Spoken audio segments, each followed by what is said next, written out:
pessoal, tudo bem com vocês? Na aula de hoje a gente vai falar um pouquinho sobre a legislação educacional brasileira. Então, antes que a gente comece a se adentrar de fato no que são as legislações, com exemplos de cada uma delas, é interessante falarmos, lembrarmos que a legislação educacional brasileira, ela é produto de uma série de mudanças que vão ocorrendo ao longo da nossa história da educação.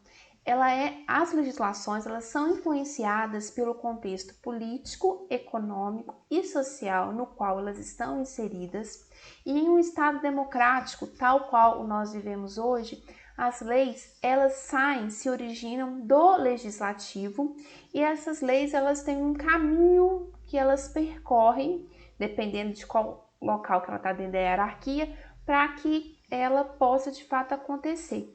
Geralmente, uma legislação ela tramita, ela é discutida, ela é assinada, ela é publicada em um mecanismo oficial, Diário Oficial da União, Diário Oficial do Município ou Diário Oficial do Estado. E é interessante sempre que a gente se lembre de que essas leis, elas representam interesses políticos, econômicos, sociais, elas sempre têm uma vinculação. Então, quando a gente pensa em legislação educacional, a gente tem que ter em mente que são leis ou conjunto de leis e normas que oferecem a base legal para a educação de um país. São as leis que dão normas para a relação dos elementos que constituem a base da educação e elas também que garantem o direito à educação dos sujeitos. A legislação educacional, ela pode ser de dois tipos: reguladora ou regulamentadora. O que é uma legislação reguladora? A reguladora é uma legislação descritiva. São as leis federais, estaduais, municipais que regulam nosso sistema de ensino. Já as leis regulamentadoras, elas são mais prescritivas, elas trazem mais prescrições. Elas são decretos, diretrizes e resoluções que nos mostram como executar as regras jurídicas ou disposições legais contidas na regulação do processo educacional. Enquanto a reguladora ela é descritiva, a regulamentadora é prescritiva. No Brasil, a título de curiosidade para vocês, a primeira legislação educacional é considerada de 1548, é um regimento de Dom João III, que é considerado o primeiro documento de política educacional do Brasil, que vai orientar Tomé de Souza, que foi um dos primeiros governadores gerais que por aqui chegou, sobre a orientação educacional jesuítica. Lembre-se sempre, quando a gente fala jesuítico, é uma educação pautada na catequese. E a do Brasil, enquanto um país independente, é a Constituição de 1824, que é considerada esse primeiro documento, tá? Então, vamos entender um pouquinho dessa hierarquia das legislações. Existem as leis que estão no topo dessa hierarquia e aquelas que estão mais abaixo, tá? E essas leis, elas têm a lei que está abaixo, ela tem sempre que estar em consonância, concordar com o que está na primeira lei.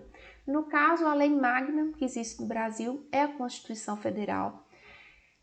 Abaixo da Constituição Federal, nós temos as emendas à Constituição, depois lei complementar, depois lei ordinária ou Código de Consolidação, lei delegada, decreto legislativo, resolução, decreto, instrução normativa, instrução administrativa, ato normativo, ato administrativo, portarias e avisos.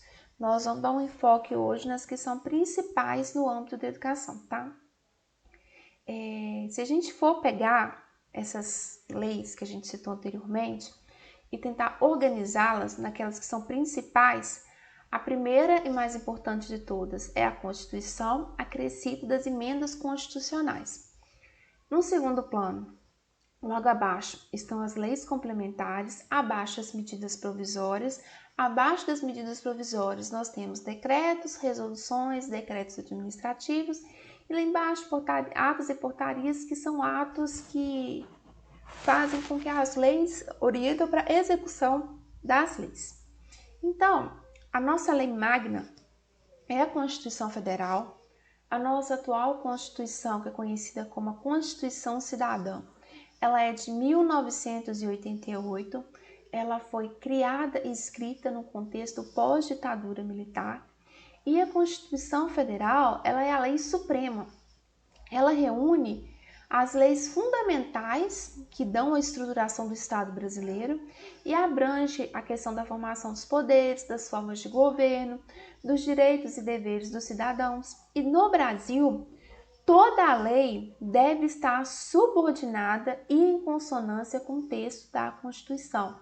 Então, qualquer decreto, qualquer orientação educacional que se faça tem que dialogar com o que traz na Constituição Federal. A educação, ela aparece na atual Constituição, no título 8º, que diz respeito da ordem social, mais especificamente no capítulo 3, que se intitula Da Educação, da Cultura e do Desporto. Nele, na seção 1, dos artigos 205 a 214, nós vamos ver uma série de referências à educação. Os estados, eles também têm espécie de constituições, essas que são as constituições estaduais ou as leis orgânicas municipais, e novamente, relembrando que essas legislações de cunho estadual municipal têm que dialogar, têm que estar em consonância com o texto da Constituição Federal. Junto com a Constituição, nós temos as emendas constitucionais. A gente sempre ouve, de vez em quando, ela está voltando uma emenda, uma PEC, que é Projeto de Emenda Constitucional. O que é uma emenda constitucional? Essas emendas, elas acontecem quando a necessidade, depois de promulgar a lei, por exemplo, a nossa Constituição é de 1988, nós estamos no ano de 2021. Passados-se vários anos, mais de 30 anos, alguns pontos que às vezes não estão contemplados no texto original, eles precisam de ser melhor esclarecidos, eles precisam de ser revisitados, repensados. Então eu trouxe para vocês um print aqui, que é da nossa Constituição, retirado do site do Senado. Então a gente vê que tudo que está riscadinho são termos que foram modificados por emendas constitucionais. No texto original da nossa Constituição, no artigo 208, por exemplo, ele fala que o dever do Estado é garantir o ensino fundamental, obrigatório e gratuito. Aí, em 2009, foi proposto um texto de emenda à Constituição. Todas as vezes que a gente pega essas leis em formato digital, a gente vê que aparece já qual é o texto que modificou o texto original e o link para te dar acesso a esse novo texto. Colocou que a educação básica obrigatória, a partir de 2009, ela se modificou. Ela não ficou restrita ao ensino fundamental. Ela colocou dos 4 aos 17 anos, incluindo o ensino médio. Então, esse é um exemplo de emenda constitucional que foi lá no texto original da Constituição, mas de acordo com as demandas da sociedade, com o projeto educacional, que a gente vê esse diálogo de necessidade de expansão da escolarização gratuita, deu uma mudada. A gente saiu de ensino fundamental e foi para ensino médio. Outro ponto também que é a educação infantil. A educação infantil era considerada de 0 a 6 anos de idade na Constituição. Hoje a educação infantil é considerada de até 5 anos, porque os 6 anos, a partir de 2006, entra como ensino fundamental. É quando teve aquela modificação que a gente falava de 1ª a 8ª série, e agora a gente fala de 1º ao 9º ano. É um exemplo de que foi modificado por uma emenda constitucional. A Constituição Federal Brasileira, no que tange à educação, dela sai uma série de outras leis.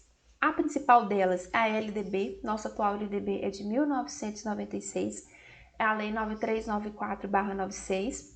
O Estatuto da Criança e do Adolescente, que é de 1990, ele também provém da Constituição Federal, e dessas outras duas leis vão sair uma série de diretrizes, de decretos, de resoluções que normatizam a nossa educação.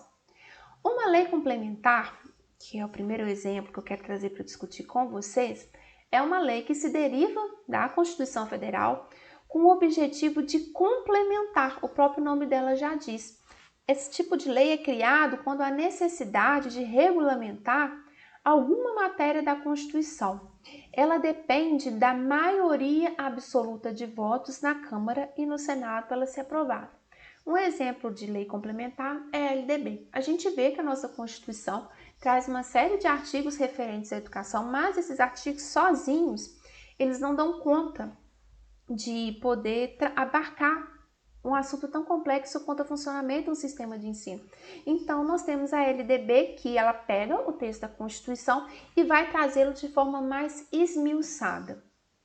Já uma lei ordinária, ela segue os mesmos princípios da que a gente viu anteriormente, ela trata de diversos assuntos, mas ela é aprovada por uma maioria simples, tá? Ela é uma lei ordinária, ela pode ser proposta pelo presidente, por deputados, senadores, pelo STF, por tribunais superiores e pelo Procurador-Geral da República. Um cidadão também, caso vocês não saibam, ele pode propor o projeto de lei, desde que esse projeto de lei corra, vamos pôr, por exemplo, abaixo-assinado, que no mínimo 1% do eleitorado, que tem que ter 1%, não, gente, apague, tem que ter uma porcentagem mínima de concordância com o eleitorado. Às vezes a gente vê algumas coisas rolando na internet do ex-Senado, vote se você acha válido ou não esse projeto de lei, tem ligado a isso, tá? Trouxe para vocês aqui um exemplo desse tipo de legislação. Essa aqui é de agosto de 2020, que é uma lei que vem para poder tratar a questão da educação no contexto da pandemia. Foi considerado estado de calamidade pública a partir de 20 de março de 2020 e traz algumas alterações. Para vocês verem, no caso dessa lei, ela foi proposta pelo presidente pelo presidente da República.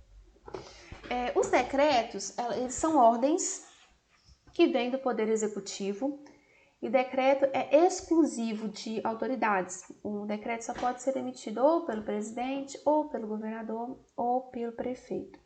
No caso, eu trouxe para vocês aqui esse decreto, que é o 8.752, de 9 de março de 2016, que dispõe sobre a Política Nacional de Formação de Professores de Educação Básica.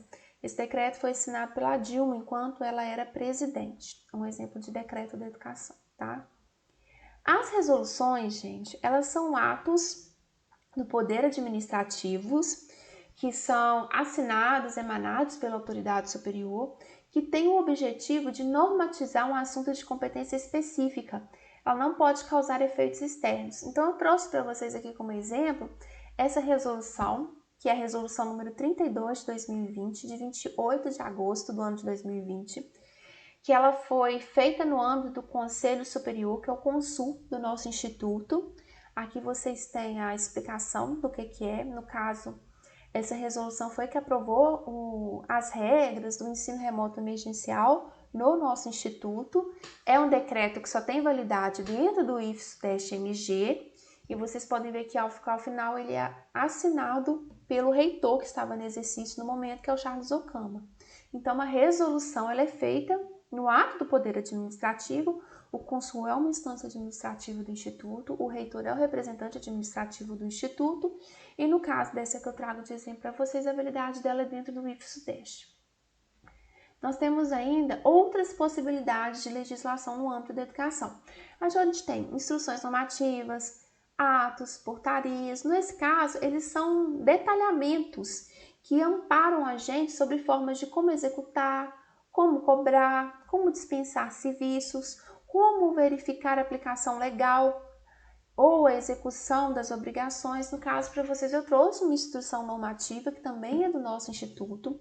No caso, a instrução normativa número 3, de 23 de junho de 2020, que ela está alterando a instrução normativa de 9 de maio de 2020, que é também uma instrução normativa no âmbito da questão da pandemia da Covid, que fala sobre as atividades dos professores no Instituto Federal Sudeste de Minas Gerais, traz instruções de como os professores devem proceder nesse período de ensino remoto emergencial, tá?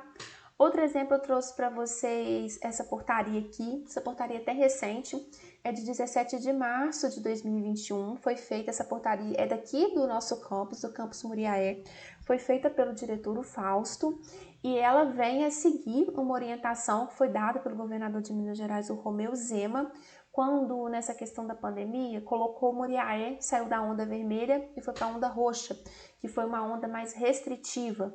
Então, nesse caso, essa portaria do diretor vem para fazer cumprir a ordem do governador e suspender as atividades presenciais do Instituto no período de 15 dias em função da onda roxa.